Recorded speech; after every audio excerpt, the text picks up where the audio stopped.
The accusing game. Duncan loves to grumble about extra work every day, but it never helps him sometimes. One day he was grumbling to Molly and Douglas about extra work. The fat controller is making us work hard all day, he grumbled. It's because you have to get your work done, Duncan, that's why, said Molly. Oh, he's making us exhausted all the time, said Duncan. Just shut up and get used to it, said Douglas. Said the stern-sounding voice. It was the fat controller. No, Duncan, he said. I want you to take some stone trucks to the docks. But sir, said Duncan, I'd rather boil like chocolate if I do that. You will if you don't get a move on. Now go! Duncan puffed crossly away.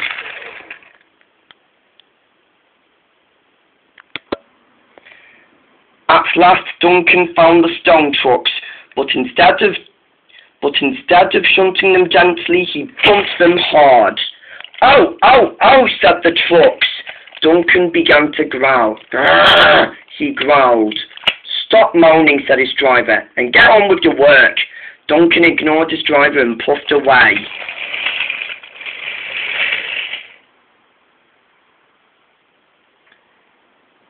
When Duncan arrived at the docks, his work was finally done, but there was more trouble at the back. Connor was going too fast. He couldn't stop himself as he crashed into Duncan's trucks.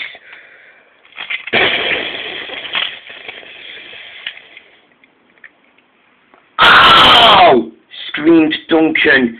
Connor, what did you do that for? He said. It wasn't my fault, said Connor. Caitlin was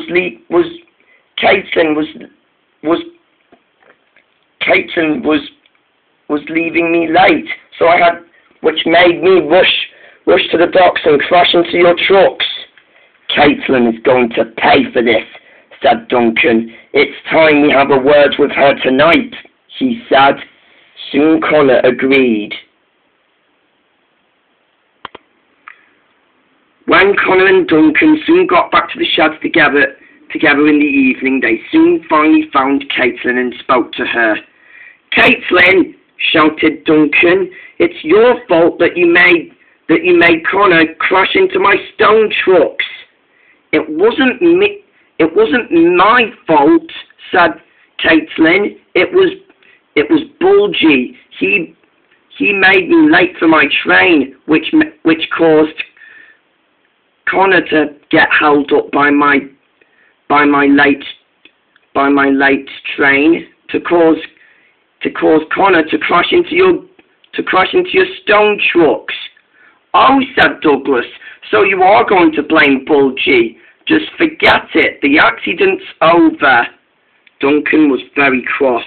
I'm going to have a word with Bulgy tomorrow, he said, and the three engines went to sleep.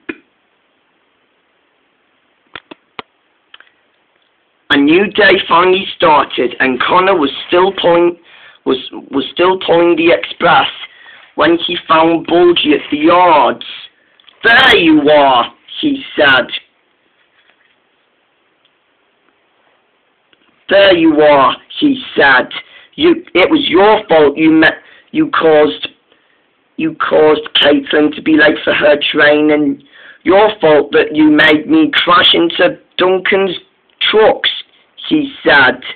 Bulgy didn't know which accident Connor meant. Just then he started to remember. Oh, that, he said. It wasn't my fault, he said. Some lorry just crashed into the level crossing, and soon Connor finally interrupted. You expect me to believe that, he said. No, it's true, said Bulgy. Just give me a second to think. But Connor didn't give Bulgy a second to think. He didn't forgive him. I don't believe you, he said. It's still your fault. I'll never forgive you. And if you'll excuse me, I have a passenger train to pull. Goodbye, and Connor pushed crossly away. I'll soon have my revenge, groaned Bulgy. Later, Caitlin was on her way home when she saw Bulgy. When she saw Bulgy again, she looked very cross with Bulgy. You know what? She said to Bulgy. It's your fault you made me late for my train, and you're still annoying and stupid, she said, and she puffed away. Ah! Growled Bulgy with rage, and he had a plan. He was going to push Caitlin off the rails. He found Caitlin, got onto the tracks, and bumped her hard. What's happening? Said Caitlin. Suddenly she realised that she was heading for the ditch, and she come off the rails. Her driver and fireman jumped clear, but poor Caitlin looked a mess. Later, the police finally investigated the accident and spoke severely to Bulgy's driver and fireman. It wasn't my fault, he said, and it wasn't an accident. He just lost his temper, said Bulgy's driver. Then that means it was on purpose then, said the police, and they looked very cross with Bulgy. Night came, and Duncan was starting to hate Bulgy even more. I'll make him suffer just like he made Caitlin suffer, he said. Agreed, said Connor. For God's sake, said Douglas. It's all in the past. Soon Bulgy will be removed from the railway tomorrow, and then you two won't be able to see him again. Now please forget it.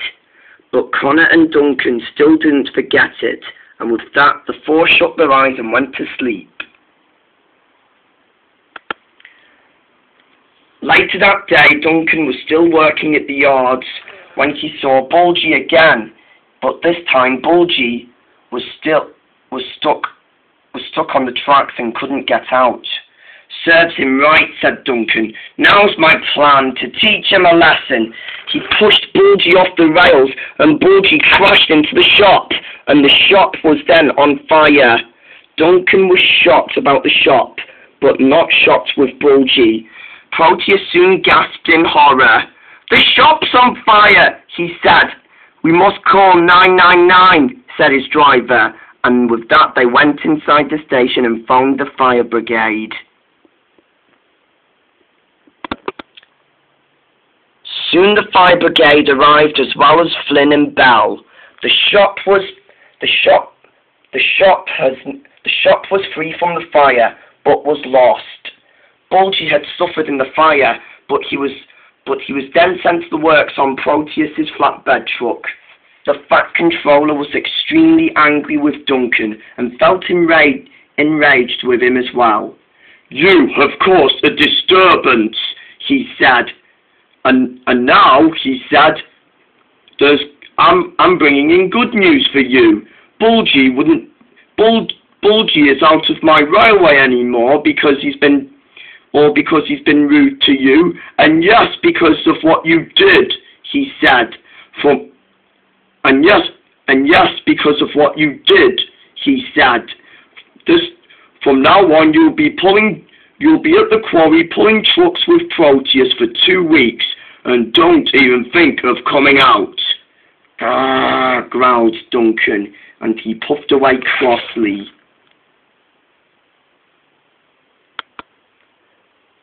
And with that, Duncan was taught a lesson never to get payback again, but was taught a lesson that his behaviour on doing work was never wanted.